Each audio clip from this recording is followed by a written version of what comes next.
धन्यवाद सभापति जी। Finance bill 2025 पे आपने मुझे मेरी बात रखने का मौका दिया। सभापति जी, युवा बेरोजगार है, पढ़ा लिखा बेकार है, मिलता ना रोजगार है, ऐसी हमारी सरकार।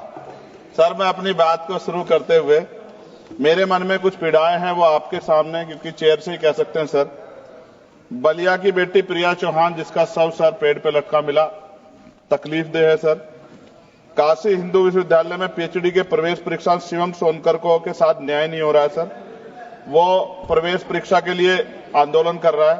संत कबीर नगर में राजभर समाज के घर जला दिए गए।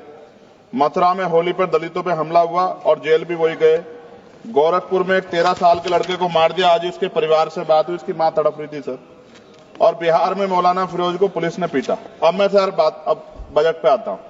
निजीकरण से आरक्षित वर्गों के लिए नौकरी के अवसर कम हो रहे हैं। सर, सरकार बताए कि राष्ट्रीय संपत्ति को बेचकर पूंजीपतियों को फायदा पहुंचाने की नीति कब बदलेगी।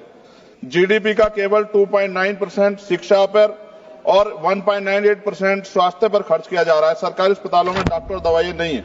शिक्षा और स्वास्थ्य बजट पर जीडीपी का कम से कम 6% पैसा खर्च किया जाए। जो गवर्नमेंट अमेंडमेंट नंबर 144 है, उसमें आपने रिटायर्ड कर्मचारी अधिकारियों की पेंशन को कम करने का प्रावधान किया है। मेरा सरकार से आग्रह, इस अमेंडमेंट को वापस लेकर पुनः पेंशन की पुरानी प्रक्रिया बहाल की जाए। सीएमआई की 2024 की रिपोर्ट के अनुसार भारत में बेरोजगारी दर 8% से अधिक बनी हुई है। युवाओं के लिए नए रोजगार सृजन कोई ठोस नीति बजट में नहीं थी। केंद्रीय बजट 2025 मनरेगा तथा आवंटन 86,000 करोड़ रुपए पर अपरिवर्तित कार्यक्रम 9,754 करोड़ रुपए के घाटे पर चलने के बावजूद 2025-26 के बजट में धन आवंटन में कोई बढ़ोतरी नहीं की गई, जबकि मनरेगा ग्रामीण रोजगार में महत्वपूर्ण भूमिका निभाता है। लगातार रुपए कीमत गिर रही, जो चिंता का विषय, ये हम प्रधानमंत्री जी के मुंह सुनते थे जब वो मुख्यमंत्री हुआ करते थे। प्राय देखने में आता है किसान अपने ऋण के कारण आत्महत्या कर रहे हैं और सरकार उनके ऋण माफ नहीं कर रही, जबकि दूसरे बड़े उद्योगपति और कंपनियों का ऋण माफ किया जा रहा है। यह निंदनीय है। सरकार को किसानों की ओर ध्यान देना चाहिए, उनका ऋण माफ करना चाहिए। कृषि उपकरणों पर 100% जीएसटी की छूट दी जानी चाहिए। भारतीय शेयर बाजार पिछले कुछ समय से लगातार घाटे में जा रहा है। भारतीय निवेशकों का पैसा डूब चुका है, जबकि विदेशी निवेश लगातार भारतीय शेयर बाजार से पैसे निकाल रहे हैं। सरकार को इस ओर भी ध्यान देना चाहिए।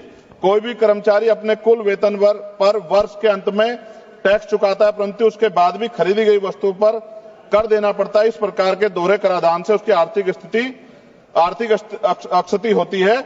ये गलत है। सर, जब कोई आम आदमी कोई वाहन खरीदता है तो उसे जीएसटी सहित कई तरह के कर चुकाने पड़ते हैं, लेकिन जब वह उस वाहन को सड़क पर ले जाता है तो पुनः कर देना पड़ता है, जिससे आम आदमी की जेब पर सीधा असर पड़ता है।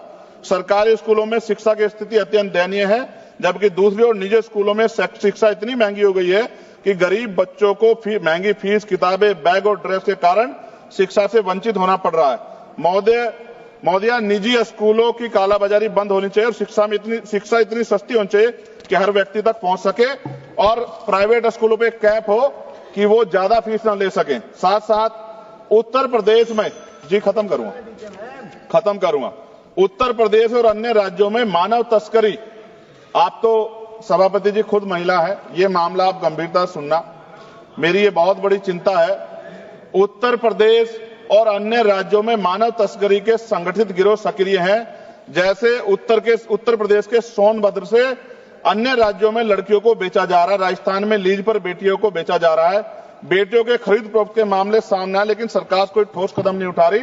सरकार बताए कि मानव तस्करी रोकने के लिए बजट में विशेष प्रावधान क्यों नहीं किया गया।